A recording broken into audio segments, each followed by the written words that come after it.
तमाम तरह की अड़चनें, तमाम तरह के मामले सामने आ रहे हैं और अब योगेंद्र प्रसाद महतो पर आरोप लगा दिया है। लंबोदर महतो ने, आजसू के विधायक हैं गोमिया से, और ये कह रहे हैं कि योगेंद्र महतो का नामांकन रद्द होना चाहिए क्योंकि लाभ के पद पर रहते हुए नामांकन कर दिया है। इस्तीफे की स्वीकृति मिलने का समय पार हो गया, उसके बाद इस्तीफे की स्वीकृति मिली। टेक्निकल क्या मामला है ये अब लंबोदर महतो बताएंगे कि कहां शिकायत की है उन्होंने, किसको शिकायत की है, चुनाव आयोग से शिकायत की है या सीधे मीडिया के पास आए हैं। कई सारी की बातें हैं जो समझने वाली होंगी। फिलहाल आज जो मामला है, आज हम मुद्दों पर बात करेंगे। मुद्दों पर होगा मतदान। आखिर इस मतदान में मुद्दे क्या होंगे? कोई अपनी विकास गाथाएं लेकर जाएगा। अगर विपक्ष की बात करें, एनडीए यहां विपक्ष में है, तो एनडीए पूरी तरीके से आक्रामक रण लड़ने की तैयारी में है। जिन वादों से मुकरी है सरकार, जिन वादों को धरातल पर उतार नहीं पाई है सरकार, एनडीए उन मुद्दों को लेकर जाएगी। लेकिन साथ ही साथ जनता को भी तो यह फैसला करना है। जनादेश निर्धारित करेगा कि किसके सर पर ताज सजेगा और किसको सामने बैठकर एक मजबूत विपक्ष मिलेगा या फिर एक तरफा पूरे का पूरा रण हो जाएगा। पहले एक रिपोर्ट देखिए, रिपोर्ट के बाद चर्चा शुरू करेंगे अतिथियों के साथ, सहयोगियों के साथ भी। झारखंड में सज गया रण क्षेत्र, रण में उतर गए रणबांकुरे, शुरू हुआ वादों का सिलसिला। लेकिन क्या है जनता के मुद्दे? किन मुद्दों पर वोट करेगी जनता? झारखंड विधानसभा चुनाव को लेकर नामांकन का दौर खत्म हो गया है। पहले फेज के लिए नाम वापस लेने की तारीख भी खत्म हो गई है, जबकि दूसरे चरण में भरे गए नामांकन पत्रों की जांच पूरी हो गई है। लेकिन आखिर जनता अब की बार किन मुद्दों पर वोट करेगी? क्या होंगे जनता के मुद्दे? रोजगार और बेरोजगारी भत्ता होगा बड़ा मुद्दा। झारखंड के विकास के लिए वोट करेगी जनता। भ्रष्टाचार और बांग्लादेशी घुसपैठ होगा मुद्दा। वृद्धा और विधवा पेंशन के बंद होने पर सवाल। महिला सशक्तिकरण के लिए वोट करेगी जनता। मैया सम्मान या गोगो दीदी सम्मान योजना। पारा शिक्षकों के स्थायीकरण का होगा मुद्दा। संविदा कर्मियों के नियमितीकरण का होगा मुद्दा। हमारे नाना नानी दादा दादी का पेंशन काट दिया है। घर में बहू और मां का बीच में झगड़ा लगा दिया है। एक को पेंशन बंद करता है और एक का बैंक अकाउंट में पैसा डालते हैं। घर में ही झगड़ा शुरू हो गया है। हुआ है कि नहीं? हमारा बुरी मां सोचता है हमारा पैसा कब आएगा। उनका पैसा काट के ही ये लोगों ने मैया योजना का नाम दिया है। मैया सम्मान योजना के तहत महिलाओं को सरकार से सिर्फ 2 महीने 1,000 रुपए दिए गए। बीजेपी जब गोगो दीदी योजना लेकर आई तब आनन फानन में सरकार ने मैया सम्मान की राशि 2,500 रुपए करने का ऐलान किया। लेकिन बीजेपी का सवाल है कि मैया को सम्मान देने के लिए सरकार ने वृद्धा और विधवा पेंशन बंद कर दिया है। बीजेपी सरकार बिना पर्ची बिना खर्ची झारखंड के 3 लाख युवाओं को नौकरी देगा गरीब परिवार से। आज झारखंड में क्या हो रहा है? माता पिता का पेंशन काट के मेरा बेटा बेटी को मैया सम्मान दिया जा रहा है। लेकिन हमारा ये वादा है, हम पिता माता को भी पेंशन दूंगा और माताओं को भी हम गोगो दीदी 2100 रुपया बैंक में देगा। साल में 10 गैस का सिलेंडर 500 रुपया में दूंगा और 2 सिलेंडर बिना पैसा में देने का काम करूंगा। झारखंड में पेपर लीक का मुद्दा बढ़ा। सीजीएल एग्जाम में गड़बड़ी भी युवाओं का मुद्दा। महिला सशक्तिकरण भी बनेगा बड़ा मुद्दा। युवा, गरीब और किसान होंगे बड़े मुद्दे। महिला सशक्तिकरण के लिए ये बीजेपी की सरकार थी जिसने 50 लाख रुपए तक की रजिस्ट्री 1 रुपया में करने का फैसला किया था। पहले तो यही जवाब दे दो, तुमने बंद क्यों किया? तुमने तो पहले जो योजनाएं चल रही थी वो बंद कर दी और आज हमसे महिला सशक्तिकरण की बात करते हो। किसान को 5,000 रुपया पर एकड़ देते थे, 5 एकड़ तक, वो इन्हें बंद कर दी। जितनी कल्याणकारी योजना थी महिला सशक्तिकरण की सारी यहां बंद कर दी गई और अंत में 2 महीने के लिए जब चुनाव आ गया तब केवल वोट के लिए इस तरह की योजना लाई गई। झारखंड के रण में वादों और दावों का सिलसिला तेज होगा, लेकिन 13 और 20 नवंबर को जनता अपने मुद्दों के साथ ईवीएम का बटन दबाकर अपना फैसला सुनाएगी। Bureau report, news 11 Bharat. तमाम रिपोर्ट्स आपने देख लिए। रुक करते हैं अपने अतिथियों का स्वागत करते हैं। हमारे साथ भाजपा से प्रतुल शाहदेव जी हैं। प्रतुल जी, स्वागत है आपका। आजसू से ज्ञान सिन्हा साहब हमारे साथ हैं। ज्ञान जी, स्वागत है आपका। कांग्रेस से ईश्वर आनंद साहब हमारे साथ हैं। ईश्वर जी, स्वागत है आपका। और आरजेडी से क्षितिज मिश्रा साहब हमारे साथ हैं। क्षितिज जी, स्वागत है आपका। आजसू से ज्ञान जी नजर नहीं आ रहे मुझे स्क्रीन पर। पीसीआर की टीम एक बार तकनीकी चेक कर लें।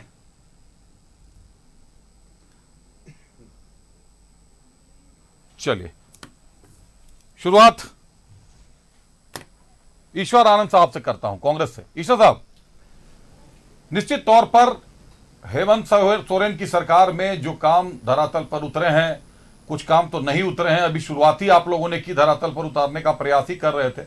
हालांकि कांग्रेस के पता नहीं कांग्रेस इससे कितनी सहमत होगी। आपके वरिष्ठ नेताओं का तो कहना है कि यहां डिटेक्ट कर रही है लोकल गवर्नमेंट, मतलब क्षेत्रीय दलें, और हम उनके पीछे पीछे चल रहे हैं, जैसा सुबोधकांत साहब ने कहा एक राष्ट्रीय अखबार के साथ बातचीत करते हुए। ऐसे में कितना मानते हैं कि ये जो विकास की गाथाएं लेकर आप लोग उतरेंगे, जनता के पास जाएंगे, जनता क्या विश्वास कर पाएगी गठबंधन पर, आपके विकास गाथाओं पर? देखिए जोहार, बहुत बहुत धन्यवाद मौका देने के लिए, और आपके सभी दर्शकों को दीपावली की हार्दिक शुभकामनाएं भी देता हूं, कांग्रेस पार्टी की ओर से और मेरी ओर से। आपको भी शुभकामनाएं जी। सबसे बड़ी बात है कि 5 साल में बहुत काम हुए, आपने भी कहा, और अगर किसी ने ये कहा कि हम लोग पीछे पीछे चले तो उनके निजी विचार हो सकते हैं, मैं उनसे सहमत नहीं हूँ। बराबर भागीदारी है हमारी और उसी तरीके से काम हो रहा है। आप देखिए कि जैसे जो भी घोषणाएं हमने की थी, लगभग हमने हमारे मैनिफेस्टो की जो भी बातें थी हमने लगभग पूरी की है। मैं बहुत लंबा चौड़ा बोलने के लिए नहीं आया हूँ। मैं सिंपल सा बात बताता हूँ कि हाँ, हमने कि भैया 200 यूनिट बिजली बिल माफ़ किया, किसानों का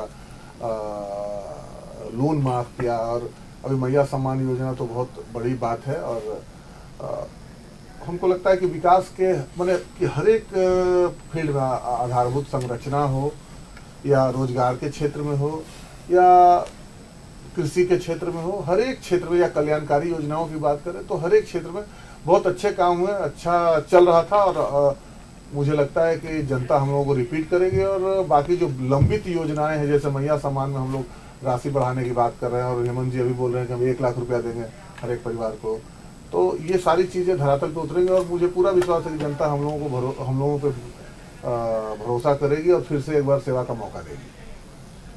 जनता भरोसा करेगी, सेवा का मौका देगी। रुक करते हैं एक बार प्रतुल शाहदेव साहब के पास। प्रतुल शाहदेव साहब, चुनाव दर चुनाव मुद्दा आज भी जिंदा है।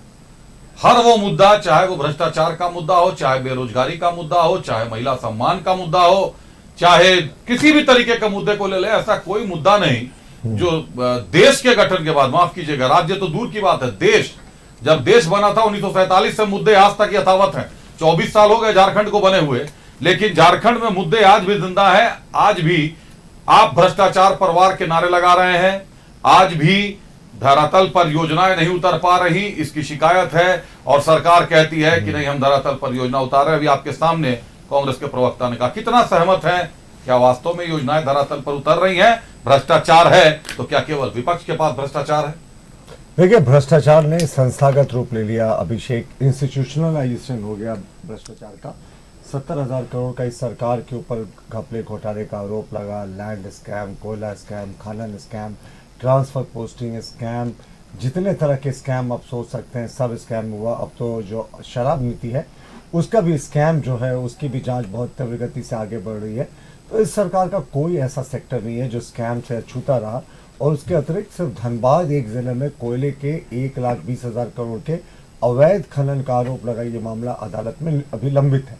देखिए अभिषेक, कोई भी पार्टी जो है ना, वो अपना मैनिफेस्टो जारी करती है चुनाव के पहले, और उसी मैनिफेस्टो को लेकर जनता के बीच जाती है कि हम इसी मैनिफेस्टो के आधार पर हम अपने कार्य को करेंगे, एक बार आप हमको चुनकर भेजें। जेएमएम से जब पूछा गया कि 5 वर्षों में आप लोगों ने कॉमन मिनिमम प्रोग्राम क्यों नहीं बनाया, तो उन्होंने कहा जो जेएमएम का मैनिफेस्टो है, जो कांग्रेस का मैनिफेस्टो, वही हमारा कॉमन मिनिमम प्रोग्राम है। यह कह के उन्होंने टाल दिया। अभिषेक, कई बार हम लोग इस पर चर्चा कर चुके हैं, ये जेएमएम का निश्चय पत्र है। 1 मिनट में मैं दिखाता हूँ क्या वायदे करके ये सरकार आई थी और क्या इन्होंने रियलिटी किया। युवाओं के लिए इन्होंने कहा था कि 2 वर्ष के भीतर जितने सरकारी पद हैं खाली, वो सारे सरकारी पदों पर नियुक्तियां हो जाएंगी। ये झारखंड मुक्ति मोर्चा का निश्चय पत्र है अभिषेक, जिसके आधार पर वो चुनाव लड़ने गए थे। इसके अतिरिक्त अगर आप बात करें इनकी घोषणाओं की, युवाओं के अधिकार को लेकर जो घोषणा है, मैं आपको एक एक जो उसके 5,000 और 7,000 रुपया जो ग्रेजुएट्स हैं उनको इन्होंने भत्ता देने की बात कही थी। इनके घोषणा पत्र में था, आज तक किसी को नहीं मिला। इन्होंने कहा था कि जो हर प्रखंड में नशा मुक्ति केंद्र का स्थापना किया जाएगा, आज तक नहीं हुआ। और इन्होंने कहा था कि ग्रामीण क्षेत्र के युवक युवतियों को नौकरी हेतु प्रतियोगिता परीक्षा में 10% अतिरिक्त अंक देकर मेरिट लिस्ट बनाई जाएगी। ये बड़ा इंपॉर्टेंट था। ग्रामीण क्षेत्र के युवा युवतियों को मिला क्या? कभी नहीं मिला। स्थानीय लोगों को अधिकार देने की उन्होंने बात कही थी कि हम भूमि अधिकार कानून बनाकर सभी स्थानीय भूमिहीनों को भूखंड उपलब्ध कराने की कोशिश करेंगे। उपलब्ध कराया जाएगा, कोशिश नहीं, ये भी नहीं हुआ। इन्होंने कहा कि जो भी शहीद परिवार हैं उनके एक एक सदस्य को सरकारी नौकरियों में आरक्षण देने हेतु कानून बनाया जाएगा, ये भी नहीं बना। जो इन्होंने कहा था कि हो भाषा को संविधान की 8वीं अनुसूची में शामिल करने के लिए हम पूरे तरीके से तत्पर रहेंगे। इसको लेकर सरकार ने एक पत्र लिखने के अतिरिक्त क्या किया वो हमें नहीं पता, लेकिन जो बीजेपी के बड़े नेता हैं, वो चंपई सोरेन जी हों, तमाम लोग हों, गीता कोड़ा जी हों, इन्होंने इस मुद्दे को केंद्रीय गृह मंत्री जी के सामने उठाया। महिलाओं के अधिकार, ये सबसे इनका फेलियर वाला है। इन्होंने कहा था चूल्हा खर्च 2,000 रुपया देंगे, सब लोग जानते हैं इस बात को। मानव तस्करी को रोकने हेतु सख्त कदम उठाएंगे। महिलाओं की सुरक्षा सुनिश्चित करने हेतु स्पेशल टास्क फोर्स का गठन होगा। जिस राज्य में 7400 रेप केसेस हो गए, 1/3 रेप केसेस अनुसूचित जाति और अनुसूचित जनजाति की बेटियों के साथ हुआ, कहाँ चला गया साहब जो इनको विशेष कदम उठाने थे? हर अनुमंडल में सभी सुविधाओं के साथ महिला महाविद्यालय की स्थापना की जाएगी। ये इनके महिलाओं के अधिकार चैप्टर की है। बहुत सारे पॉइंट्स हैं।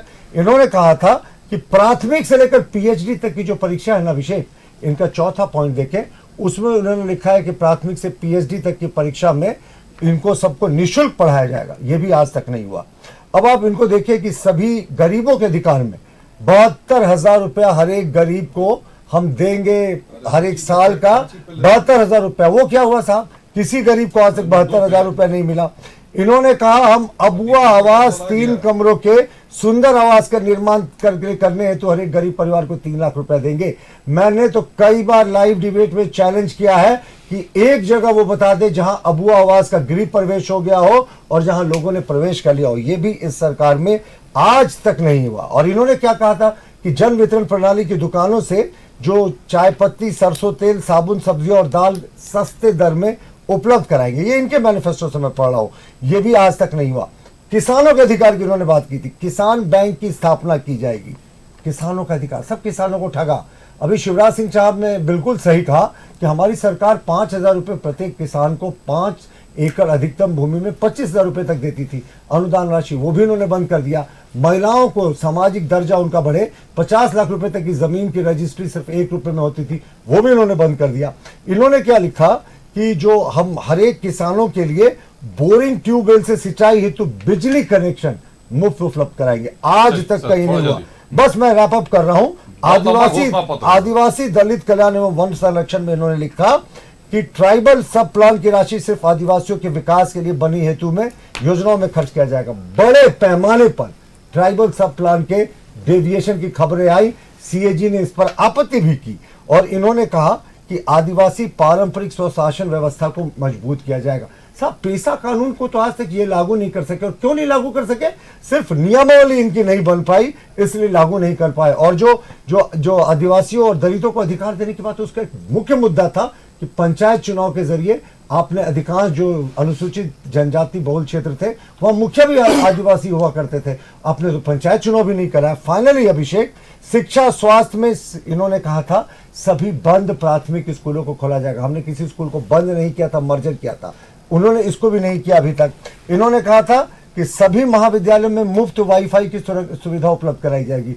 अब विद्यालयों की बात तो छोड़ दीजिए, क्या प्रोजेक्ट बिल्डिंग में वाईफाई उपलब्ध है? वहां भी इन्होंने नहीं कराया।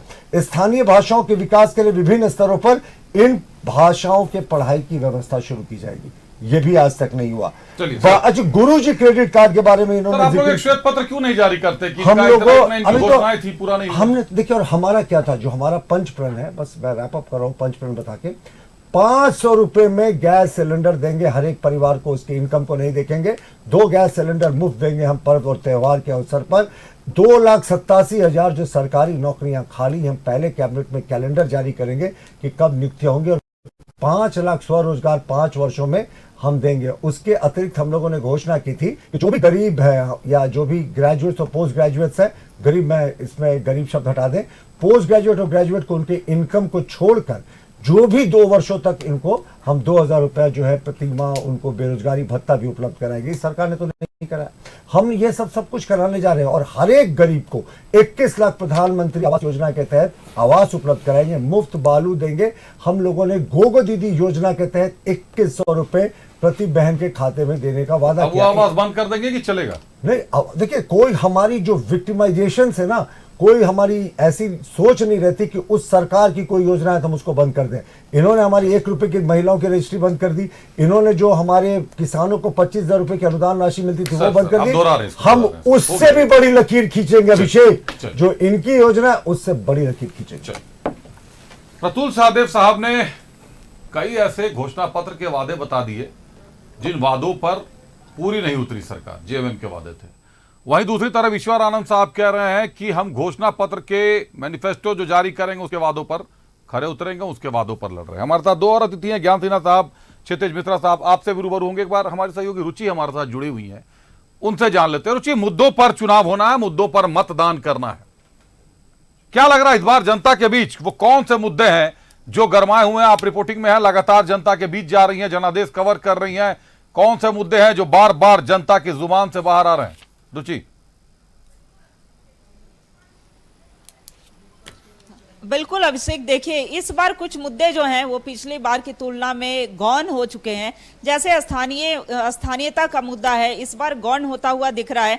चूंकि जेएमएम ने 2019 में स्थानीय नीति का मुद्दा उठाया था, स्थानीयता का मुद्दा उठाया था, इस बार वो मुद्दा गौन दिख रहा है। अगर पूरे पॉलिटिकल पार्टीज की ऑल ओवर बात की जाए तो इस बार महिलाओं को केंद्र बिंदु में रख करके और ये मुद्दा को उठाया गया है। एक तरफ महिला सम्मान यानी मैया सम्मान की बात करें, दूसरी तरफ गोगो दीदी योजना की बात कर ले। वहीं भले बीजेपी ने पंच प्रण लाया हो, लेकिन अभी तक जेएमएम के तरफ से वो भी मैनिफेस्टो जारी नहीं हुआ है। तो इंतजार है इस बात का कि इस बार मैनिफेस्टो में कौन कौन से ऐसे बिंदु होते हैं। लेकिन एक तरफ महिला सम्मान की बात की जाए, भ्रष्टाचार मुक्त की बात की जाए, किसानों के ऋण माफी की बात की जाए, यानी कि किसान के मुद्दे हैं, गरीब के मुद्दे हैं, तो एक तरफ बीजेपी भले ही समाज में बैठे अंतिम व्यक्ति की बात कर रही हो, लेकिन अभी भी मैनिफेस्टो का इंतजार है। सबसे खास और अहम बात की जो स्थानीयता का मुद्दा उठाया जा रहा था, युवाओं के रोजगार का मुद्दा उठाया जा रहा था पिछली बार, अब तक यानी कि अब तक सत्ता पक्ष के तरफ से वो बिंदु क्यों नहीं आए? स्थानीय नीति का मुद्दा क्यों नहीं आया? युवाओं के रोजगार का मुद्दा क्यों नहीं आया? तो इस तरह सवाल खड़े हो रहे हैं। बात करें कि वैकेंसी जो खाली है, यानी कि 2 लाख से अधिक पद जो है वो रिक्त पड़े हैं, तो बीजेपी ने यह भी कहा है कि अगर उनकी सरकार आएगी तो वो रिक्त पड़े पद को भरेंगे और उसके लिए एक पूरा खाका जो है वो तैयार कर लिया जाएगा, यानी कि कैलेंडर जारी किया जाएगा। दूसरी तरफ इन्होंने गोगो दीदी योजना की भी बातें कही हैं, तो क्या वो सत्ता में आती है तो गोगो दीदी योजना के लिए बीजेपी के पास क्या प्लान है, वो कैसे गोगो दीदी योजना का लाभ पहुंचाएगी? दूसरी ओर असम के मुख्यमंत्री हिमंता बिस्वा शर्मा ने कहा है कि हम तभी यहां से जाएंगे, यानी कि झारखंड से तभी जाएंगे जब वो गोगो दीदी योजना को लॉन्च करा लेंगे। यानी कि बीजेपी जब सत्ता में आती है तो गोगो दीदी योजना का लाभ भी वो पहुंचाने का कार्य करेंगे। दूसरी तरफ सिलेंडर जो मुफ्त देने की बातें हुई हैं, यानी कि 500 रुपए में सिलेंडर देने की बातें आई हैं, तो ऐसे में कह सकते हैं कि बीजेपी का भी पंच प्रण है, उसमें भी कई ऐसे बिंदु हैं जो अभी सार्वजनिक होने बाकी हैं, साझा होने बाकी हैं, लेकिन अभी तक जेएमएम के तरफ से वो मैनिफेस्टो नहीं आ पाया है। इस बार कौन कौन से ऐसे बिंदु होंगे जिस पर कि चुनाव होगा।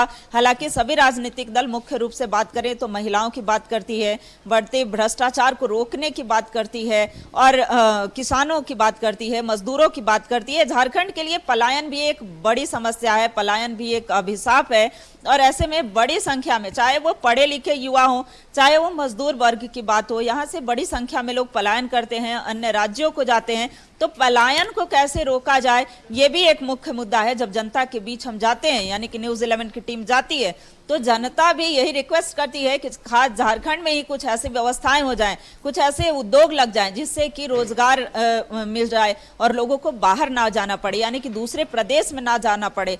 तो ऐसे में जो पार्टी है, जिसकी भी सरकार आए, सत्ता जिसके भी हाथ में हो, तो पलायन रोकने की भी प्रयास होनी चाहिए। दूसरी ओर महिलाओं के सम्मान की बात आती है और जब आए दिन कई घटनाएं सुनने को मिलती हैं, क्राइम की घटनाएं होती हैं, तो महिला सुरक्षा को लेकर के कोई ठोस कदम उठाए जाए, तो इस तरह के बिंदुओं पर खास ध्यान देने की जरूरत है। जी अभिषेक। बिल्कुल रुचि, महिला सुरक्षा को लेकर तमाम तरीके के कदम उठाए जाने चाहिए। सुरक्षा बढ़ा या सम्मान, सुरक्षित रहेंगी तब तो सम्मान मिल पाएगा। एक तरफ 1100, 2100, 2500 रुपए और दूसरी तरफ रेप विक्टिम्स की बढ़ती हुई संख्या। क्या जनता नहीं देखती? जनता दरवाजे पे आने वाले जनप्रतिनिधियों से पूछेगी नहीं कि साहब कहां थे 5 साल तक जब मेरी बिटिया घर से निकली और गायब हो गई? थाने जो FIR दर्ज नहीं कराते, जनता नहीं पूछती? जनता को भी पूछना होगा। और जहां तक रहा बीजेपी को प्रण पूरा करने के लिए 2100 और PM आवास के तरह 21 लाख घर देने का, तो डबल इंजन की सरकार बन जाएगी। केंद्र में इनकी सरकार है, राज्य में भाजपा की सरकार बन जाएगी तो सपोर्टिव हो जाएगा वे। अभी जो 5 साल हमने देखे कि लगातार सरकार गिराने की बात हो रही है, केंद्रीय एजेंसियों की एंट्री कराने की बात हो रही है। अगर ये या तो ये हकीकत है या तो ये बहाना है। अगर बहाना है तो ये बहाने तो बंद हो जाएंगे, सरकार कम से कम स्थिर हो जाएगी दोनों जगहों की। अब अगले 5 साल तो नरेंद्र मोदी के साथ ही रहना है, काम करना है स्टेट को। स्टेट में चाहे किसी की भी सरकार बने, फायदे में जनता कब होगी इसका निर्णय जनता को लेना होगा। बहरहाल बहुत धन्यवाद रुचि, हमसे जुड़ने के लिए, तमाम जानकारियों के लिए आपका। जनता को कई निर्णय लेने हैं, जनादेश की बारी है। आपके पास बहुत कम समय ऐसा आता है, 5 साल में एक बार ही आता है। फिर उपचुनाव अगर कभी होगा, किसी किसी विधानसभा में उपचुनाव के हालात भी नजर आने लगे हैं अभी से ही, तो अगर उपचुनाव हो गया तब तो अलग बारी है, नहीं तो आपको 5 साल के बाद ही मौका मिलेगा। सोच समझकर मतदान कीजिएगा, मुद्दों को समझ लीजिए। आपके पास एक बार फिर आई वॉश के साथ सभी दल पहुंचेंगे। बिल्कुल स्पष्टवादिता है, केवल सपने दिखाए जाते हैं, धरातल उसी तरह खुरदरा है जैसा 24 साल पहले था। कुछ थोड़ा बहुत साफ सफाई तो करनी पड़ती है। तो सुबह से सियासी गलियारे में यह चर्चा तेज थी कि किसी विधायक ने इस पूरे खेल की रचना की थी।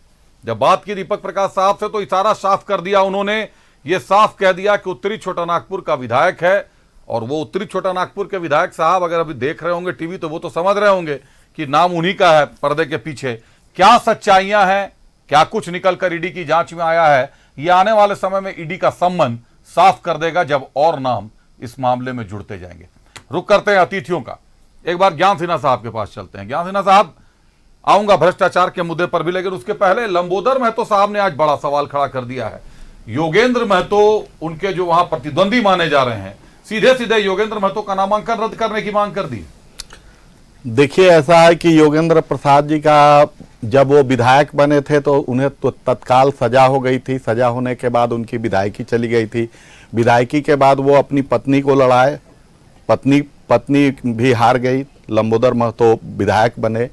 और योगेंद्र प्रसाद जी को हमेशा लाभ के पद पे बने रहने का, ये हमेशा शुरू से इनका ये रहा कि मैं किसी ना किसी पद पर बना रहूं। यही कारण है कि आज वो राज्य पिछड़ा वर्ग का जो आयोग के जो चेयरमैन के पद पर थे, लाभ के पद पर थे, उनको पहले लाभ के पद से अपना इस्तीफा देना चाहिए था और तब फिर चुनाव में आना था। लेकिन वो ये उनकी लालच मन से नहीं गया, आखिरी तक वो इस्तीफा नहीं दिए कि 1 दिन पहले दूंगा, 2 दिन पहले दूंगा। और उनका इस्तीफा आज 30 तारीख को 11 बजे तक उनका इस्तीफा स्वीकार होकर चुनाव आयोग में आ जाना चाहिए था, जो कि नहीं पहुंचा। और जब नहीं पहुंचा तो चुनाव आयोग को उनका नामांकन को रद्द करना चाहिए, आज रद्द होना चाहिए। विधायक जी ने भी मांग किया है, चुनाव आयोग के पास जाकर हम लोग कहे। और जब लाभ के पद पर जब उनका इस्तीफा हुआ और इस्तीफा का स्वीकार नहीं हुआ, अगर ये चाहते तो 1 सप्ताह पहले दे देते, 10 दिन पहले देते, लेकिन लास्ट तक ये राज्य मंत्री का फायदा लेना चाहते थे और उसी के कारण आज ये कहीं ना कहीं फंसे हैं। और हम लोग चुनाव आयोग से आजसू पार्टी मांग करती है कि एकदम संवैधानिक रूप से जो नियम है, जो कानून है, उसके तहत उनके नामांकन को रद्द करने का काम करे चुनाव आयोग। मान लीजिए पीछे की डेट में अगर स्वीकृति मिल गई होगी तो 27-28 तारीख कोई मिल गई होगी, लेकिन पहुंचा नहीं होगा चुनाव। आपको आज 11 बजे तक जमा करना था। अगर आपका पहले अगर स्वीकार कर गया तो आपने जमा क्यों नहीं किया? बड़ा तकनीकी एंगल आप लोगों ने भी पकड़ा है कि 11 बजे तक चुनाव आयोग पहुंचना चाहिए था। स्वीकृति कब हुई है यह मुद्दा नहीं।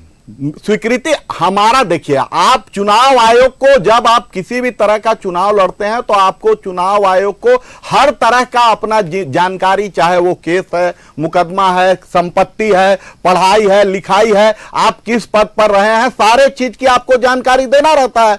और आज आपको लास्ट डेट था, आज 11 बजे तक उनको जमा करना था कि हमने इस्तीफा दे दिया और मेरा इस्तीफा स्वीकार हो गया। अगर उनका इस्तीफा स्वीकार नहीं हुआ, आज 11 बजे तक जमा नहीं हुआ, तो निर्वाचन आयोग को इसको तुरंत रद्द करना चाहिए और इनका लाभ के पद पर रहते हुए चुनाव में का नामांकन करना यह असंवैधानिक होता है। और हम लोग चुनाव आयोग से मांग करते हैं कि उनके नामांकन को तुरंत रद्द किया जाए। क्षितिज मिश्रा साहब। अभिषेक जी, एक मैं लाइन इसमें खाली टेक्निकल ऐड कर सकता हूं। देखिए क्या होता है ना कि आपके पास अगर रेजिग्नेशन आपका एक्सेप्ट भी हो गया है तो चुनाव आयोग को आपको इन दस्तावेजों को जमा करना है। आपके नाम पर मान लीजिए अमुक 14-15 केसेस हैं, आप कहेंगे साहब ये तो पब्लिक डोमेन पे है, ये तो पहले ही से केसेस है, लेकिन आपने एफिडेविट में इनका जिक्र नहीं किया तो इस आधार पे आपका नॉमिनेशन रद्द हो जाता है, क्योंकि ये सारे दस्तावेज चुनाव आयोग के सामने जो निश्चित तिथि है उस पर करना चाहिए।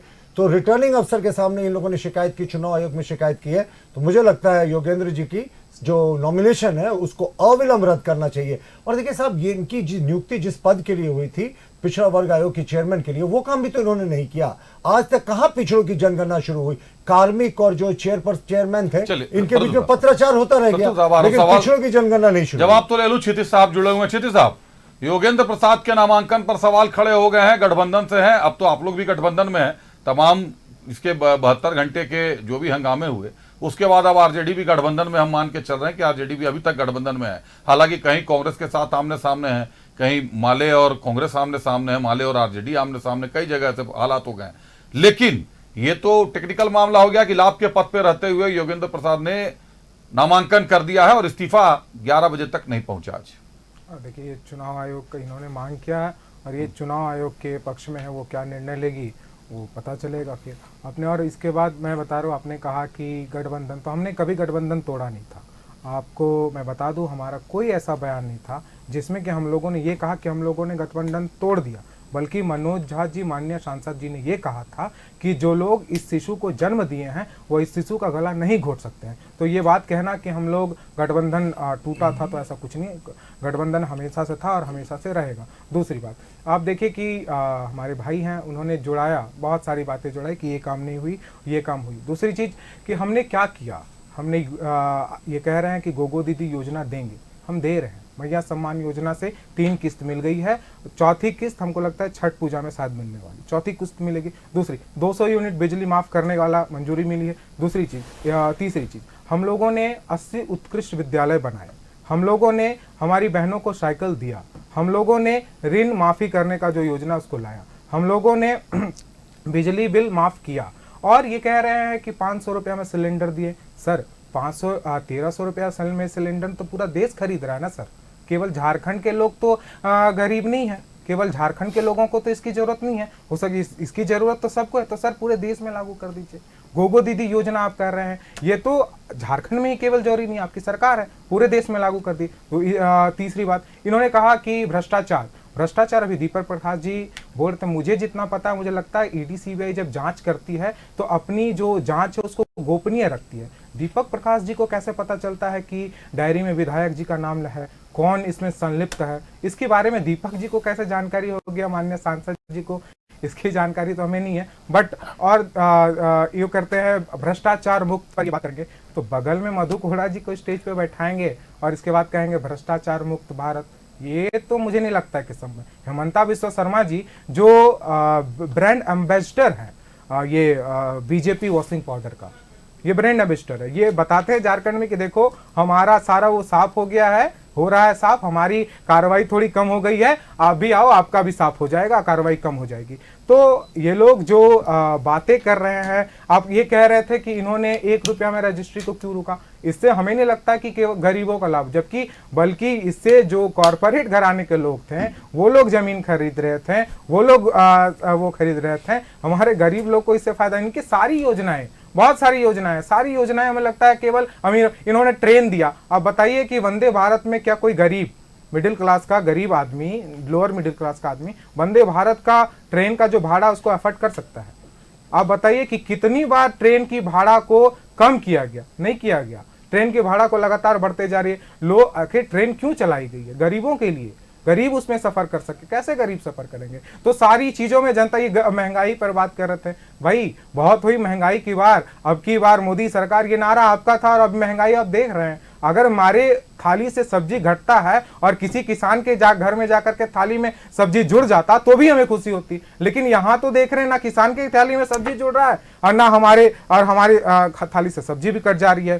तो ये लोग जो है हमने करके दिखाया है और हम कर रहे हैं, और ये लोग खाली वादे किए हैं और इनके वादे भी कितना सही निकला है ये जनता ने देखा है। हमें जनता का प्यार मिल रहा है, हम मजबूती से लड़ रहे हैं और एक होकर के लड़ रहे हैं, एक होकर के लड़ रहे हैं। ईश्वरानंद साहब, आप जवाब देना चाह रहे थे, कुछ आपने घोषणाओं की बात की थी, कुछ घोषणाएं मेरे पास भी है, जैसे बिजली बिल माफी की आपने बात कही थी, 200 यूनिट की माफ कही थी बात। अभी क्षितिज मिश्रा जी ने भी कहा कि 1000 रुपए मैया सम्मान योजना के तहत जा रहा है, लेकिन घोषणाएं तो और भी थी, कई बड़ी योजनाएं थी, बड़ी घोषणाएं थी, जिसमें आप समझ रहे हैं कि युवाओं के लिए जो घोषणा थी, सबसे महत्वपूर्ण युवाओं के लिए रोजगार होता है। रोजगार और बेरोजगारी को लेकर भी घोषणाएं थी, क्या वो पूरी हुई? क्या बेरोजगारी भत्ता मिला? 5000 से 7000 रुपए, 5000 मिलना था ग्रेजुएट को और पोस्ट ग्रेजुएट को 7000 मिलना था। 5 लाख नौकरियों का वादा जहां मैं बोलूंगा आप बोलेंगे 2 करोड़ बीजेपी ने भी कहा था, लेकिन बीजेपी की सरकार तो चुनकर आ गई साहब, वो लोकसभा चुनाव का था। लोकसभा चुनाव मोदी जी की बात आप करेंगे, जुमलों की बात करेंगे, लेकिन सरकार तो चुनकर केंद्र में भेज दिया, जनादेश आ गया, नरेंद्र मोदी को फिर से प्रधानमंत्री बना दिया गया। अब राज्य की जनता को क्या कहेंगे? जी, अभी ये यहाँ आके घोषणा कर रहे हैं कि हर एक बेरोजगार को हम 2000 रुपये भत्ता देंगे, ठीक है। केंद्र में इनकी सरकार है, पूरे देश के बेरोजगार क्या मतलब दूसरे ग्रह से आए या दूसरे देश से आए, उनको क्यों नहीं मिलना चाहिए? भाई आप सर्व सक्षम है, इतने बड़े प्रधानमंत्री, एकदम 56 इंच का सीना है उनका, तो यहाँ के युवाओं के लिए भी जो कर रहे हैं आप कि 2000 रुपये देंगे, पूरे देश के युवाओं के लिए कर दीजिए। झारखंड से ज्यादा लगाव होगा झारखंड वालों को। हाँ, झारखंड से बेचारे बार बार आ रहे हैं, इस एज में भी 74 साल में उन्होंने कानून बनाया और वाजपेयी जी और जोशी जी को रिटायर कर दिए, लेकिन सत्ता का मुंह में, खैर वो सब तो दूर की बात है। अभी देखिए बहुत सी बातें इन्होंने कही, बेरोजगारी की बात की इतना नहीं किया, फिर इन्होंने कहा कि मैनिफेस्टो की बात की, जनता के मुद्दे, तो देखिए जनता के बहुत सारे मुद्दे हैं। 500 रुपये एक बड़ा मुद्दा ये लोग बार बार घोषणा करें पंचप्रण में कि 500 रुपये में गैस सिलेंडर देंगे, तो मेरा फिर वही सवाल रहेगा कि पूरे देश की जनता क्या के साथ सौतेला व्यवहार क्यों? यानी कि सत्ता लूटने की कोशिश करने के लिए, सत्ता को लूटना है, इसलिए जो भी घोषणा कर दो। देखिए ये लोग कभी भी अपने जो 14 साल का यहाँ शासन रहा, या देश में भी 11 साल से इनकी जो सरकार, उसका कोई ये लोग बखान नहीं करते, उसका कोई भी सफलता की बात या कोई भी योजना की बात या कोई भी जो चीजें हैं उसको यहाँ आके नहीं बोलते। यहाँ आएंगे तो पहले आए थे एक डेमोग्राफिक चेंज के बारे में कर रहे थे बात, तो वो हिट नहीं हुआ, वो आइडिया तो हिट नहीं हुआ, तो पंचप्रण में वो पीछे छूट गया, क्योंकि देखिए कि यहाँ बहुत कुछ दाल गलने वाला नहीं, यहाँ की जनता बड़ी होशियार है, ठीक है। और पकड़े वहां गए कि डेमोग्राफी चेंज में भैया सरकार केंद्र में आपकी है, बीएसएफ आपका है, केंद्र गृह मंत्रालय आपका है, सेना आपका है, मिलिट्री आपका है, तो कैसे घुस के चला आ रहा है? तो वहां से एकदम अभी डेमोग्राफी की बात ही करना इन्होंने बंद कर दिया, तो हर जगह से डेमोग्राफी कर रहे थे। तीसरी बात इन्होंने एक और भी बहुत खास बात कही, अभी मकान की बात कर रहे थे। मोदी जी तो इतना, मैंने आदरणीय मोदी जी, हमको बोलने में खराब लग रहा है, देश के प्रधानमंत्री है, गरिमा उन्होंने तार तार कर दिया। पिछले मैनिफेस्टो में उन्होंने कहा कि 2022 तक सबको पक्का मकान देंगे, और मुझे उनका भाषण कहाँ से याद है, मेरे मोबाइल में है कि पहली ही मीटिंग में, पहले ही सिग्नेचर से मैं किसानों का सारा कर्जा माफ कर दूंगा। साहब अभी 16 लाख करोड़ उन्होंने जो है सो चंद 25 उद्योगपतियों का कर्जा माफ कर दिया। नोट करके रखें। जी जी जी, तो हाँ, अभी issue था, वापस। अभी ये जो अभी रेल की बात इन्होंने भाई साहब ने की, हमारे क्षितिज जी ने, तो देखिए रेल दुर्घटना कितना बड़ा, उस पर तो हम नहीं जाएंगे, लेकिन जो वृद्धों को जो सम्मान मिलता था, जो भाड़ा में जो 50% डिस्काउंट मिलता था सीनियर सिटीजन्स को, और बच्चों को जो, ये सारा खत्म कर दिया। रेल भाड़ा तो डबल कर ही, सुविधाएं कितनी बड़ी। अभी छठ का समय है, रोज अभी मोबाइल में, टीवी में, सब जगह हम देख रहे हैं कि हजारों लोग जो है वो एक साथ एक ट्रेन पकड़ने के लिए आते, और ये झूठा वादा करते हैं कि 7,000 ट्रेन चल रहा है, 10,000 ट्रेन चल रहा है। देखिए वादे, और ये बीजेपी का पुराना नाता है, वादा जुमला। खुद अमित शाह जी का वो वीडियो मेरे पास है कि 15 लाख कौन देता है, ये तो जुमला था। तो सारी चीजें जो है, अभी आपने थोड़ी देर पहले एक और मुद्दा था मेरे सामने। हाँ, अब जैसे वो दीदी ये कह रहे हैं कि भैया हम बढ़ा के देंगे, देखें कि भैया मैया सम्मान योजना में जो है नहीं सक पा रहे हैं हम, उनको चारों तरफ से इनका इंटेलिजेंस भी है भाई, रिपोर्ट आ रहा है कि भाई हम नहीं, तो ये बढ़ा के गोगो दीदी में उसको बढ़ा के 2500 कर दिए। तो पूरे देश की जनता के साथ भी ऐसा कीजिए। केंद्र में आपकी सरकार है, सक्षम सरकार है, डबल इंजन की सरकार हम लोग यहाँ देख चुके हैं, असम में भी देख रहे हैं, राजस्थान भी देख रहे हैं। तो बहुत एक छोटा सा विनम्र निवेदन है हमारे भारतीय जनता पार्टी के नेताओं से कि पूरे देश की जनता के साथ सौतेला व्यवहार, एक व्यवहार कीजिए, और आप सक्षम है भाई, हर जगह आप जीतते जा रहे हैं। पहले आप अच्छे दिनों की बात करते थे, अब बटेंगे तो कटेंगे का नया नारा लेके आए। देखिए अब सब तो कुछ चलेगा नहीं, काम तो हमने किया नहीं, जितने भी हमने वादे किए सारे फेल है। हमने वादों पे काम नहीं किया, केवल उद्योगपतियों के लिए काम किया। हर एक टीवी चैनल को खोलिए, मोदी मोदी मोदी मोदी, हर जगह वही चल रहा है। अब यहाँ आके हेमंत बिस्वा शर्मा जी, अपने राज्य की तो हालत इतनी बुरी है, उनके असम की महिलाओं की क्या दुर्दशा है, वो उसकी चर्चा वो नहीं करते। मणिपुर की वो चर्चा नहीं करते हैं, जहाँ पे महिलाओं को, नंगा बहनों को जो है सो अब बोलने में भी घिन आ रहा है, शर्म आ रहा है। और यहाँ के महिलाओं के सम्मान की बात करते हैं और बोलते हैं गोगो दीदी योजना जो है हम शामिल करके लगा के और लागू करके ही जाएंगे। तो बहुत विनम्रता पूर्वक मैं कहना चाहता हूँ। एक और सवाल है कि ईडी का कोई प्रेस रिलीज आया है क्या? मैं आपसे पूछ रहा हूँ, आया नहीं है? तो दीपक प्रकाश जी को इतने गुड़ बातें कैसे पता चल गई? इसे साफ पता चलता है कि ईडी भी लगा हुआ है, चुनाव आयोग, ईडी और भारतीय जनता पार्टी के जो केंद्र के नेता हैं, और सब लोग मिल करके जो है इस सरकार को अपदस्थ करने की कोशिश कर रहे हैं, पिछले 5 साल से कर रहे हैं। जनता समझ चुकी है। आज जो जीडी गोइंका स्कूल से 1 करोड़ से ऊपर बरामद हुआ है, वो किसका है? वो किसका? तो दीपक प्रकाश बता, दीपक प्रकाश जी बताएंगे ना। कहा कि राज्य की, अरे भैया दीपक प्रकाश जी बताएंगे ना, ईडी वाले उनको बताए हैं। अभी उन्होंने क्या कहा कि ये डायरी में ले रहे, कितना गुड़ बात है। मतलब आप जरा से ईमानदारी से स्वीकार करके बताइए कि कोई प्रेस रिलीज है तो उनके पास कैसे गया? इसका मतलब ईडी के सारे अधिकारी उनके संपर्क में है, हर एक बात का इंफॉर्मेशन देते हैं, हर एक बात की हर एक सूचनाएं साझा करते हैं। ये दीपक प्रकाश, ये बहुत बड़ा सवाल है। देखिए इसको भी उठाना चाहिए आपको। अगर आप पत्रकार है तो ये इस पर आपको 2 लाइन बोलना चाहिए। अब सर, मेरी पत्रकारिता पर अगर आपको शक है तो मैंने उनकी बात को दर्शकों के सामने, जनता के सामने लाया। मैं आपको ये कहना चाहता हूँ कि इसको आप इसको एक बार आपके मुंह से मैं सुनना चाहता हूँ। मैं बता रहा हूँ आए बगैर कैसे उन्होंने घोषणा कर दिया, आपका ये उन्होंने इस बात को कहा। आपका ये सवाल पूरी स्थिति चलिए प्रतुल सहदेव जी को बताने देते हैं। बताया अच्छे से डिस्कशन चल रहा है, कोई किसी के समय में नहीं बोल रहा, मैं यही अपेक्षा करता हूँ। देखिए सबसे पहले हम चर्चा करेंगे दीपक प्रकाश जी से पहले कि उन्होंने कहा कि डेमोग्राफी के विषय में हम लोगों ने बोलना बंद कर दिया। साहब पहले हम 5 प्रण लेकर आए हैं और झारखंड 25वें वर्ष में प्रवेश कर गया। 2-3 दिनों के भीतर हमारे 25 जो मूल मंत्र हैं वो भी आएंगे, और भगवान बिरसा मुंडा की 150वीं जयंती मना रहे हैं अगले वर्ष, तो 150 टोटल पॉइंट्स का भी हमारा अगले कुछ दिनों के भीतर आएगा। डेमोग्राफी एक ऐसा मुद्दा है ना जो भारतीय जनता पार्टी के लिए चुनावी मुद्दा नहीं है। जो बांग्लादेशी घुसपैठी है ना वो सीधे आदिवासियों के हितों पर कुठाराघात करते हैं। कौन नहीं जानता साहब कि जो बांग्लादेशी घुसपैठी हैं वो अवैध रूप से संथाल परगना के 6 जिलों में बस गए हैं। इन्होंने कहा कि केंद्र सरकार जिम्मेवार है इसके लिए, यूपीए की माफ कीजिएगा बीएसएफ जिम्मेवार है। मैं सहमत हूँ, केंद्र सरकार जिम्मेवार है इसके लिए, लेकिन जो आंकड़े उपलब्ध है ना 1951 से 2011 के बीच में है, जहां संथाल परगना के 6 जिलों की डेमोग्राफी में 16% आदिवासियों की जनसंख्या कम हो गई और मुसलमानों की जनसंख्या 14% बढ़ गई।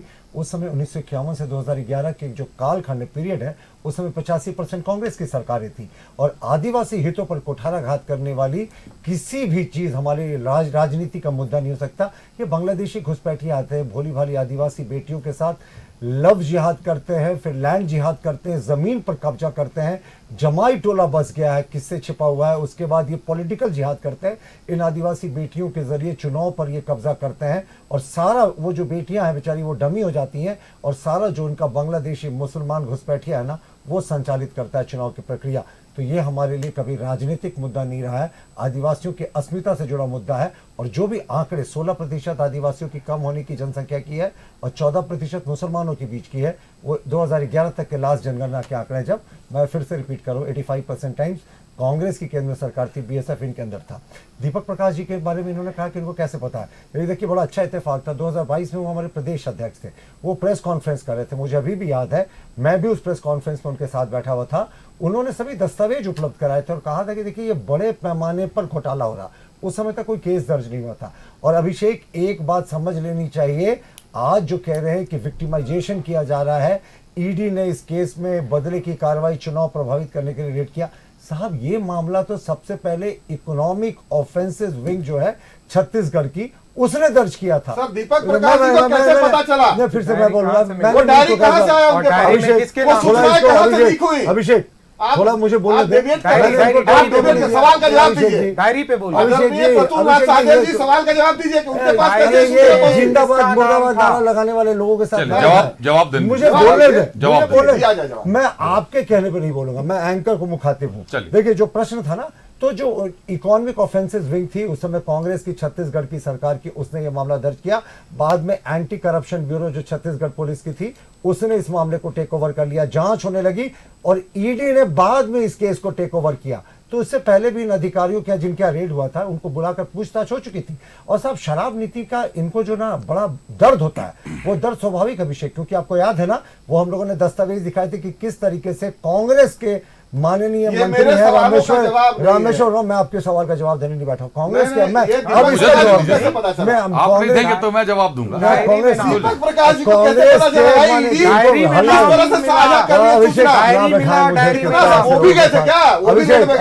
देखिए कैसे चिल्ला रहे हैं, मैंने तो बिल्कुल नहीं चिल्लाया।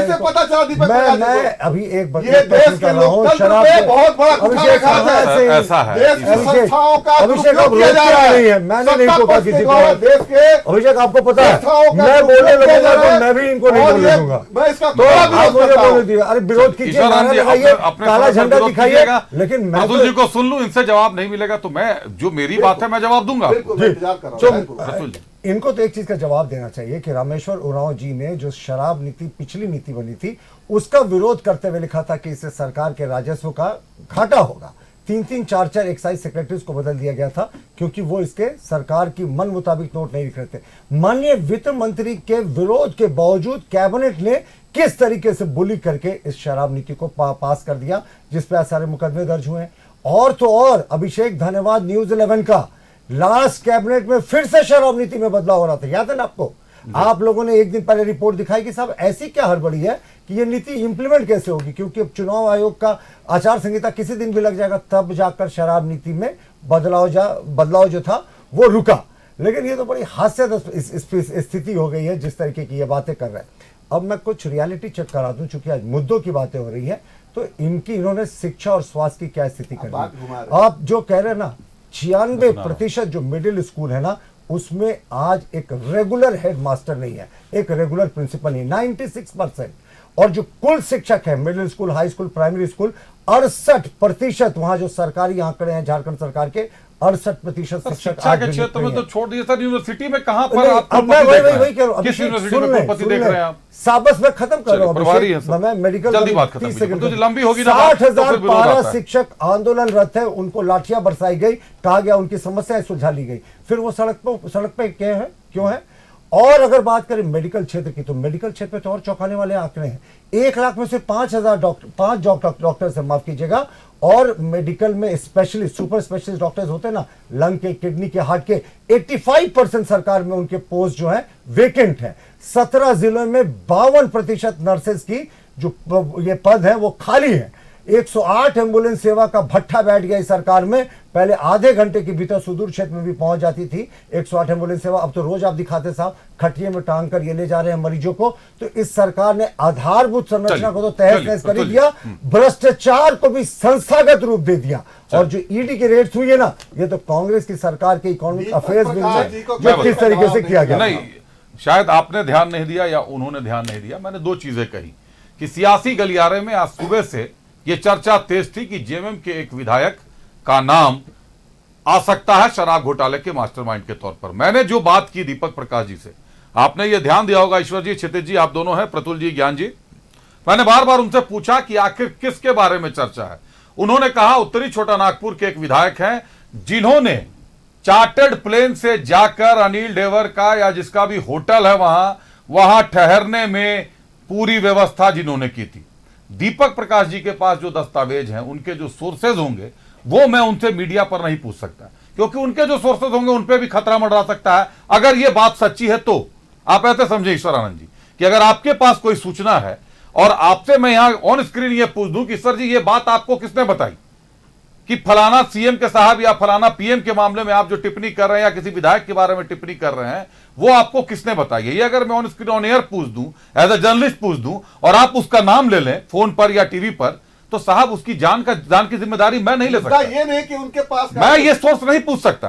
पहली बात सोर्स की बात है, मुद्दा ये है कि उनको पता, मतलब अगर कहीं ना कहीं तो होल है। उन्होंने कहा कि आप फिर ध्यान दें, उन्होंने कहा मैं दस्तावेजों के साथ खुलासा करूंगा, और शराब पॉलिसी पर पहली उंगली भी दीपक प्रकाश साहब ने उठाई थी। फिर से ध्यान से देखिए, मैं फिर से सुनाऊं तरीके से, मैं फिर से सुनाऊं, आप बोलेंगे मैं फिर से सुनाऊंगा। हाँ नहीं, आप देखिए दूसरी बात नहीं, इनसे ये ना, अगर शूटिंग द मैसेंजर जो मैसेज आप जब बोल रहे थे तो बहुत मर्यादा थी।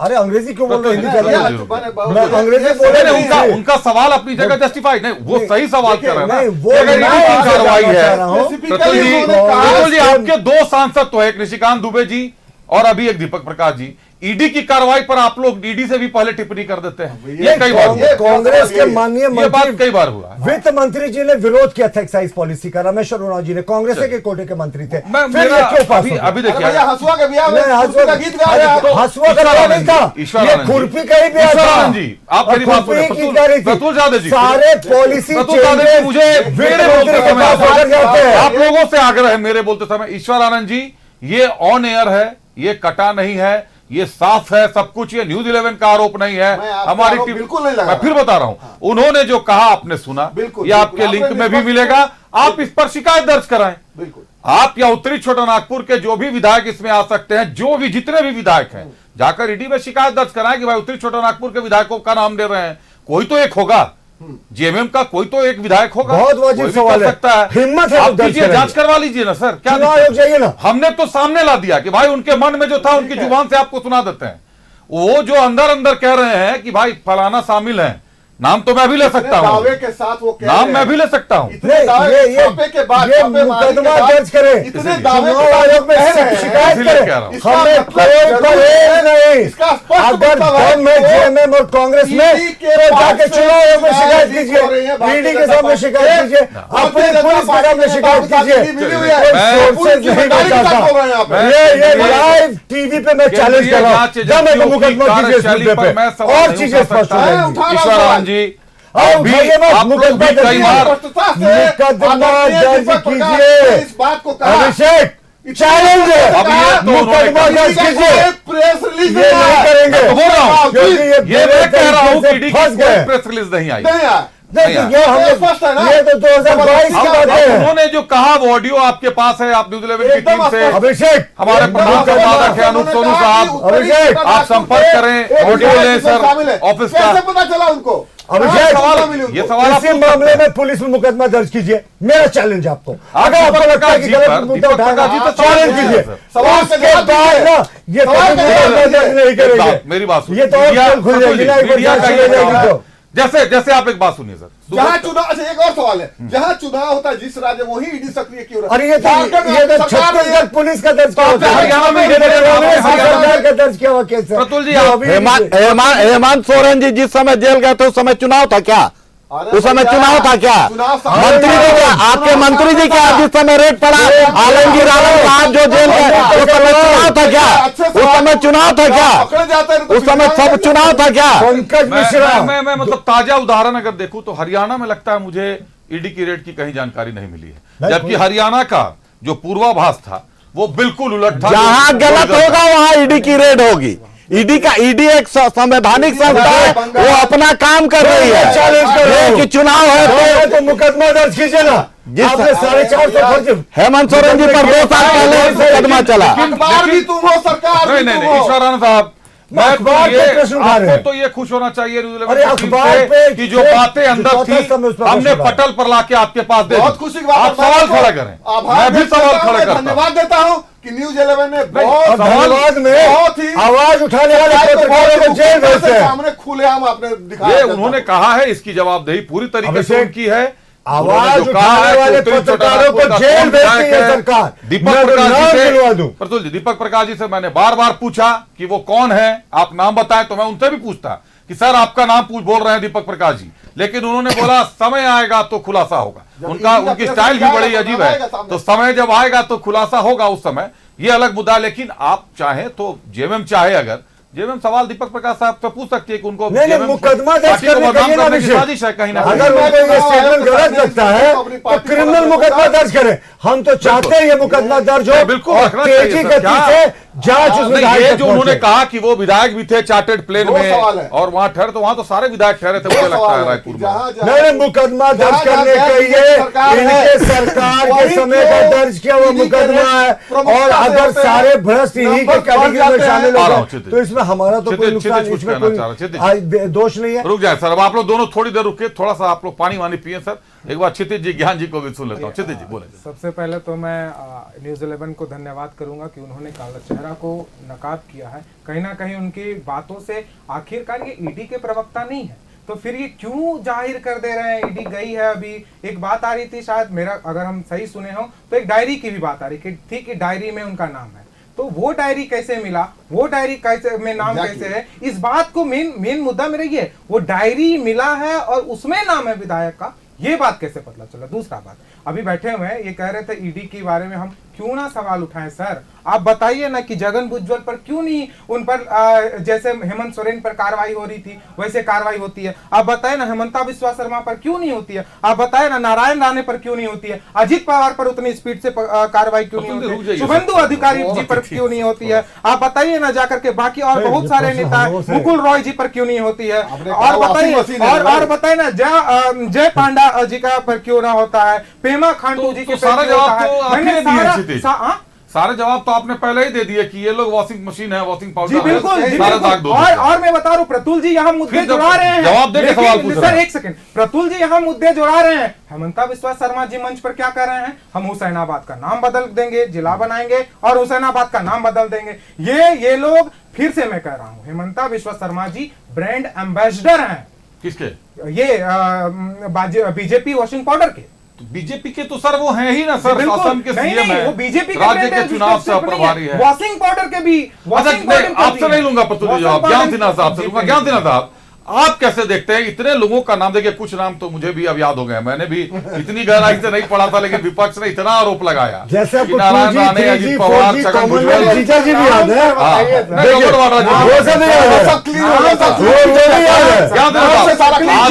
आजसू इसको कैसे देखते हैं कि आखिर कौन सा ऐसा टैलेंट है भाजपा के पास कि जो भी बाहर से आते हैं भ्रष्टाचार के दाग धुल जाते हैं या भ्रष्टाचारी होने का कलंक धुल जाता है?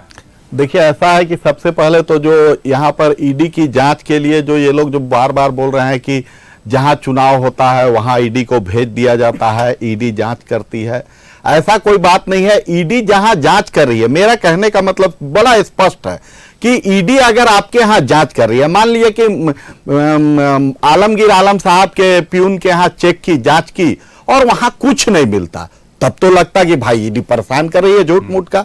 लेकिन वहां जब जांच करने के लिए ईडी जब रेड करने जाती है तो वहां पर 40 करोड़ 30-40 करोड़ रुपया कैश बरामद होता है। तो क्या ईडी वाले लेके गए थे क्या?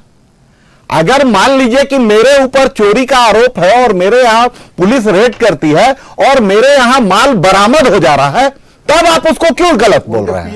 अब आप क्यों गलत बोल रहे हैं? अब आप जो भी बोलिए उसी जांच में आप बोलने दीजिए। आप चिल्लाने से बात नहीं खत्म होगी, चिल्लाने से काम नहीं चलेगा, चिल्लाने से काम नहीं चलेगा। आप एक मिनट सर इसके यहाँ सबसे बड़ी बात जिनके यहाँ मिला वो जिनके यहाँ मिला उनके यहाँ रेड हुआ, उनके यहाँ नहीं मिलता। एक मिनट तब कहते कि ईडी गलत कर रही है, उनके यहाँ रेड हुआ पैसा मिला, इनके सांसद के यहाँ से 300 करोड़ मिला कैश। ये लोग कहते हैं वो व्यापार का पैसा था, वो हिसाब दे दिए, हिसाब दिए वो ठीक है, लेकिन एक मिनट ये 300 करोड़ रुपया कैशलेस के जमाने में क्या कर रहा था घर में? अगर आप तो भी आपके यहाँ 300 करोड़ रुपया बरामद हुआ, ईडी पर गलत आरोप लगाते हैं। आपके सीएम जांच में आए, जांच के दायरे में आए, आपके सीएम को ईडी ने पकड़कर जेल भेजा, आपके सीएम जांच के दायरे में आए। अगर ईडी ने गलत किया होता तो 1 सप्ताह के अंदर कोर्ट बेल दे देती, लेकिन कोर्ट ने भी 6-7 महीने तक जांच किया और देखा ईडी पर गलत आरोप लगाते हैं, ईडी गलत है। अरे आपके यहाँ रेड होगा और कुछ बरामद नहीं होगा, तब बात होगा कि हाँ ईडी गलत है। आपके यहाँ रेड हो रहा है, पैसे बरामद हो रहे हैं। हेमंत सोरेन जी के समय में तो ईडी से ज्यादा दस्तावेज बीजेपी ने दिखाए थे। आरोप का जेल चले जा रहे हैं, बिना रुपया बरामद जेल चले जा रहे हैं। क्या बात कर रहे हैं? ईडी से ज्यादा दस्तावेज बीजेपी ने दिखा दिए थे। ईडी एक संवैधानिक संस्था है और वो सही काम करती है और उस पर किसी तरह का आरोप नहीं होना चाहिए। अगर आपके यहाँ इतना दिन परेशान कर रहा था ईडी, तो आपके यहाँ जब रेड हुआ तो रुपया क्यों बरामद होता है? इस बात को जनता जानना चाहती है। आपके यहाँ 300 करोड़ रुपया मिला, आपके मंत्री के यहाँ 40 करोड़ रुपया मिला, सहयोग करेंगे, उसका जवाब जनता जानना चाहती है। आप जवाब दीजिए, ईडी पर आरोप लगाने से नहीं होगा। प्रतुल साहब, एक सवाल मेरा आपसे है, ये तो बाकी सारा ठीक है, वॉशिंग पाउडर, वॉशिंग मशीन तो आरोप आप पे लोगों पे लगते रहे हैं, और पता नहीं आप लोग वो कौन सी सदाचार की भाषा पढ़ाते हैं, सिखाते हैं कि उसके बाद सारे दाग धुल जाते हैं। लेकिन जो मुद्दा है प्रतुल साहब, मुद्दा यह है कि राज्य सरकार के पास भी अपनी एजेंसियां हैं। आपने जब ईडी की टीम को सीएम हाउस भेजा था तो पुलिस ने घेर लिया था चारों तरफ से सीएम हाउस को, पुलिस को सीआरपीएफ ने चारों तरफ से घेर लिया था। बड़ी अजीबोगरीब हास्यास्पद स्थिति थी। मैं खुद सड़क पर मौजूद था उस वक्त। ठीक है, एजेंसियों की ताकत का अंदाजा लगा रहा था कि किस तरीके से स्टेट और सेंट्रल जब टकराती है तो जनता को क्या मिलता है। अंदर ईडी है, सीएम साहब से पूछताछ चल रही है, बाहर पुलिस ने घेराबंदी कर रखी है और पुलिस को चारों तरफ से सीआरपीएफ ने घेराबंदी कर रखी है। तो अगर ईडी उतर रही है तो स्टेट के पास भी एसीबी है, सीआईडी है, कई बड़े विंग है। जब ईडी की छापामारी में आलमगीर आलम साहब के नौकर के मतलब पीएस के नौकर के यहां से, ओएसडी के नौकर के यहां से पीसीआर की टीम कुछ कह रही है क्या? अच्छा, एक हमारे एक सहयोगी भी जुड़े हुए हैं, तुरंत आता हूं, एक सहयोगी का रुख कर लेता हूं, ऐड कीजिए।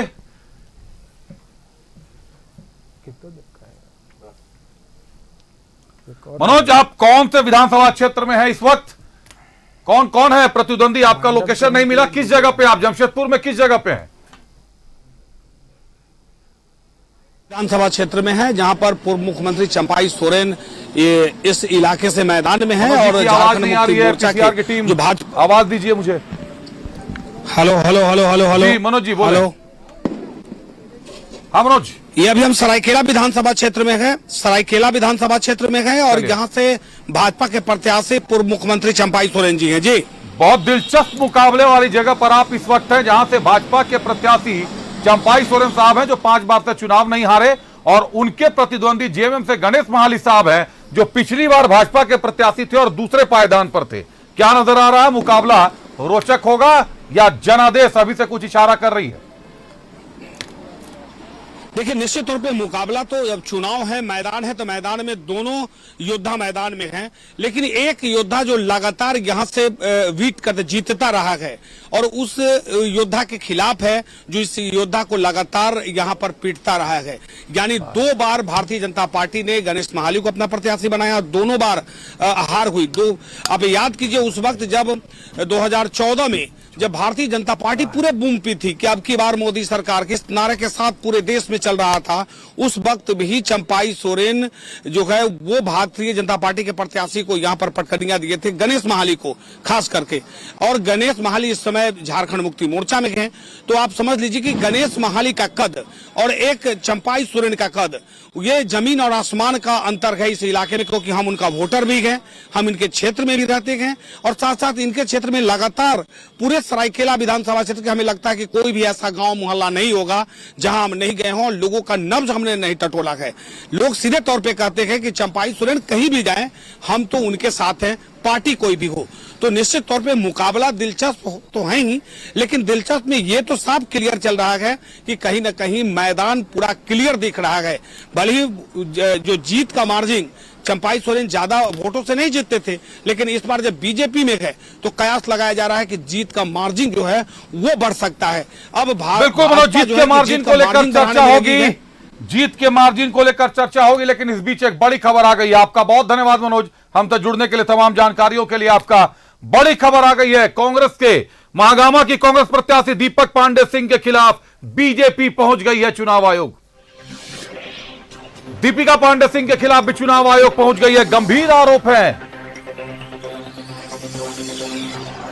दीपिका पांडे सिंह का नामांकन रद्द करने की मांग कर दी है बीजेपी ने। 2020 का मामला बताया जा रहा है।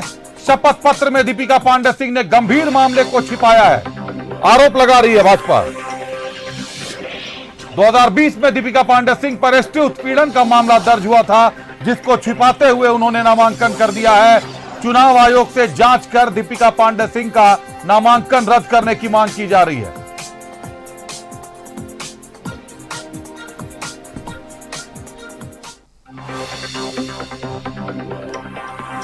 और इस मामले पर ज्यादा जानकारी के लिए हमारे साथ हमारे सहयोगी राजेश जुड़ रहे हैं। राजेश, क्या मामला है? 2020 में एसटी उत्पीड़न का यह मामला कहां दर्ज हुआ था दीपिका पांडे सिंह के खिलाफ? देखिए, ये मामला गोड्डा जिला में गोड्डा न्यायालय में अभी लंबित है और आदिवासी उत्पीड़न का मामला है। इसका केस नंबर जो है 21/2020 है।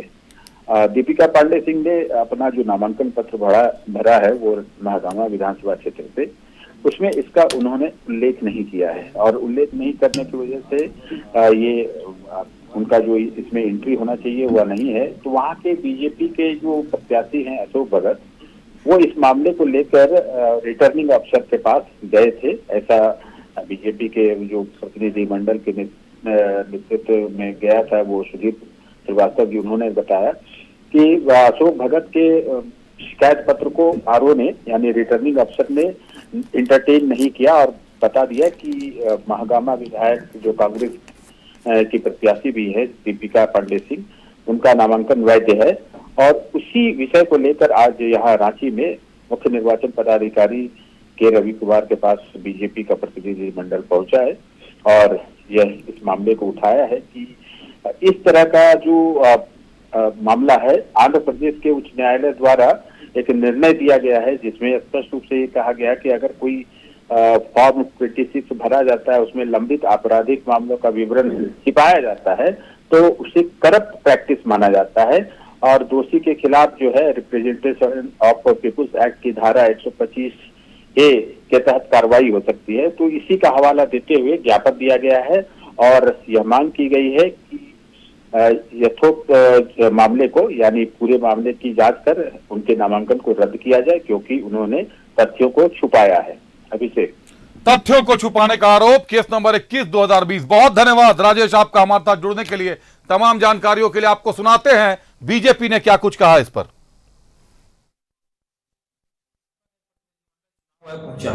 और पहुंचकर मांग किया कि महागामा विधानसभा के कांग्रेस प्रत्याशी श्रीमती दीपिका पांडे सिंह का नामांकन को रद्द कर दिया जाए। मामला यह है कि दीपिका पांडे सिंह ने अपने फॉर्म 26 जो एक एफिडेविट शपथ पत्र होता है, नामांकन पत्र के साथ दाखिल होता है, उसमें एक बहुत ही महत्वपूर्ण केस जो आदिवासी उत्पीड़न का मामला था, जिसका नंबर ST/SC केस नंबर 21/2020 है, उसको उन्होंने लिखा ही नहीं, डिस्क्लोज नहीं किया।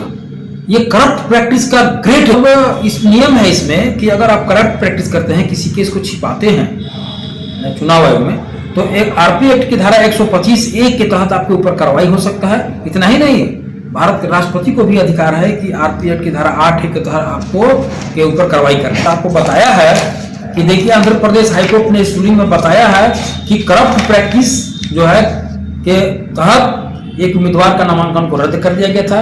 इसका हम लोगों ने उदाहरण भी जाकर वहां पेश किया है और मांग किया है कि तत्काल इनकी उम्मीदवारी को रद्द कर दिया जाए। भाजपा का एक प्रतिनिधिमंडल चुनाव है।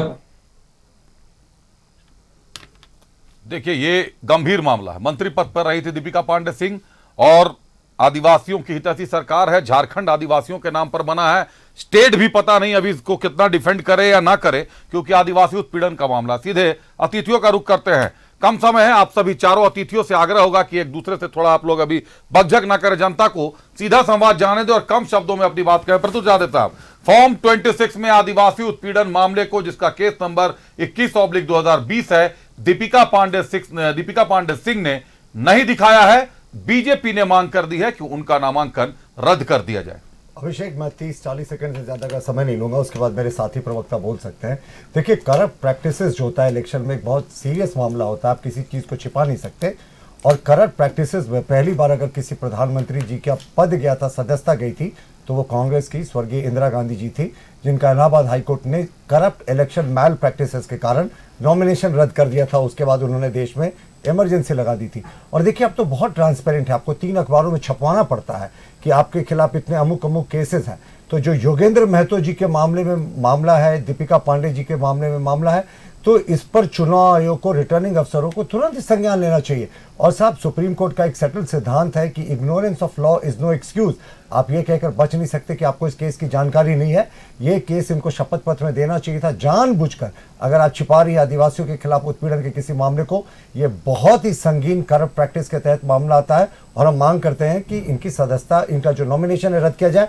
फाइनली ईडी के बारे में बहुत सारी चर्चाएं हो रही थी। मैं रुक जाए, वक्त कम है। मैं बस 10 सेकंड लूंगा। मैं 10 सेकंड और लूंगा सिर्फ।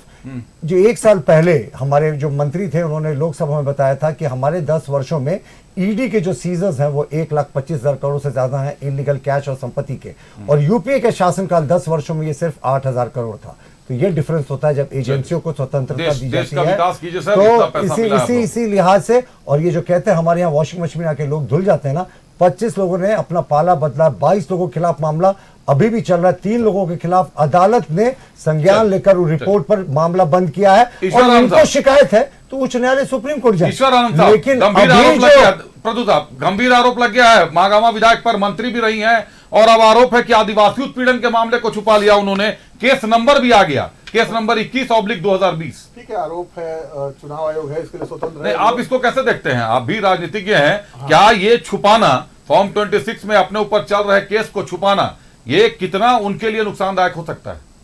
देखिए, वो एक सुलझी हुई है महिला, और मेरे से मैं कई बार मिला हूं उनसे, पार्टी के कार्यकर्ता होने। अगर छुपाया गया है तो क्या एक्शन हो सकता है? नहीं, अगर छुपाया, अगर वाकई मैंने अज्ञानवश, अगर उन्होंने अज्ञानता, ignorance of law no excuse. देखिए, नहीं है, खत्म बात करें ना ईश्वर साहब, जल्दी बात करिए। शायद ऐसा हुआ होगा कि उनके संज्ञान में नहीं होगा। क्या इस अज्ञानता को सर माफ करेंगे चुनाव आयोग? अगर ये नहीं तो मैं तो चुनाव आयोग में छोड़ दीजिए। मैंने क्या कहा कि अगर आरोप लगे, साबित, लेकिन अगर ये साबित होता है, अगर क्या होगा फ्यूचर में, तो छोड़ दिए, चुनाव आयोग लेगा।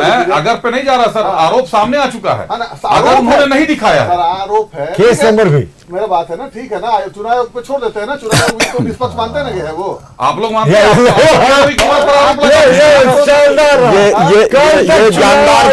निर्वाची पदाधिकारी सब पर आरोप लगाए, अपने अधिकारियों पर आरोप लगाया, और आज चुनाव आयोग को निष्पक्ष कहा।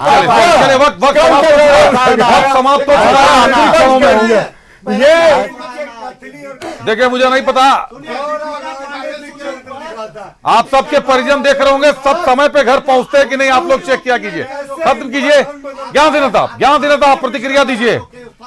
आदिवासी उत्पीड़न केस को वो जानते बूझते छुपाने का काम की, क्योंकि आदिवासी उत्पीड़न के मामले को अगर ये अपने नॉमिनेशन में दिखाती तो आदिवासी वोट खराब हो जाता है। ये जानबूझकर छुपाया गया है और इनका नॉमिनेशन रद्द होगा, और योगेंद्र प्रसाद जी भी लाभ का पद में रहते हुए नॉमिनेशन रद्द होगा उनका भी। और कल फिर ये लोग चुनाव मुझे आयोग लगता पर है भी आरोप न लगाए कि इसीलिए पहले ही आरोप लगा दिया गया कि अब रवि कुमार साहब कुछ करने से विश्वास है चुनाव आयोग पर, दोनों का नामांकन रद्द होना। खैर मुझे के रवि कुमार साहब से तो कभी ताल्लुकात नहीं रहा, लेकिन मैं एक बात ऑन एयर बोल सकता हूं, नहीं ऑन एयर में एक बात तो बोल सकता हूं कि अमोल वेणुकांत होमकर और संजय लाटकर दो ऐसे प्रशासनिक अधिकारी हैं, आईपीएस हैं, जो अपने काम को लेकर काफी सशक्त हैं और उन पर आरोप लगना मतलब पुलिस पूरे के पूरे झारखंड पुलिस पर आरोप लगा दिया है इनकी सरकार में जेएमएम ने। अब ये पुलिस विभाग जाने कि उसका जवाब कैसे देगी। क्षितिज साहब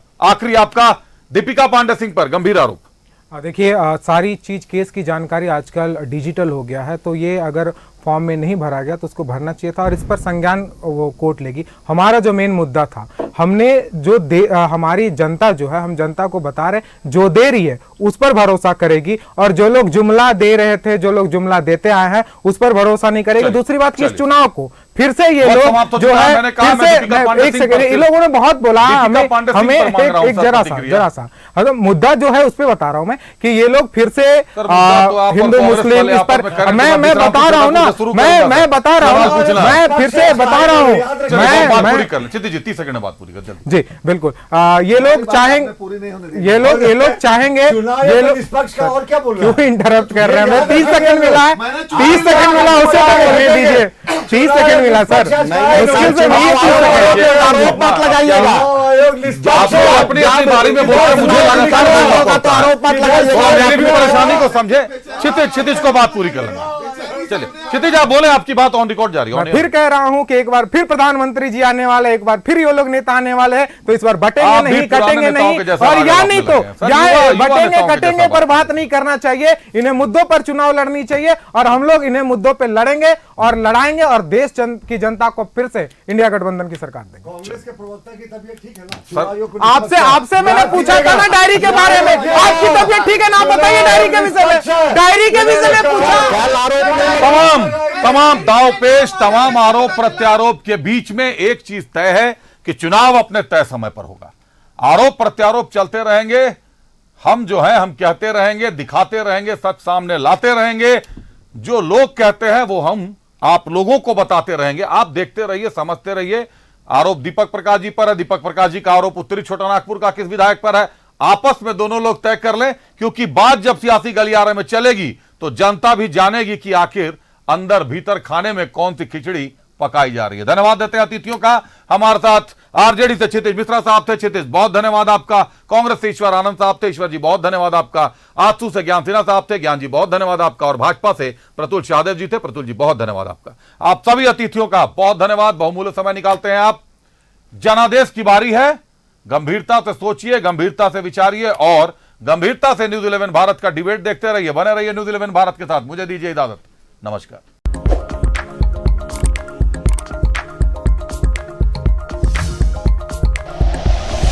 like and share videos, subscribe करें हमारा चैनल और प्रेस करें बेल आइकॉन। न्यूज 11 भारत, सच है तो दिखेगा।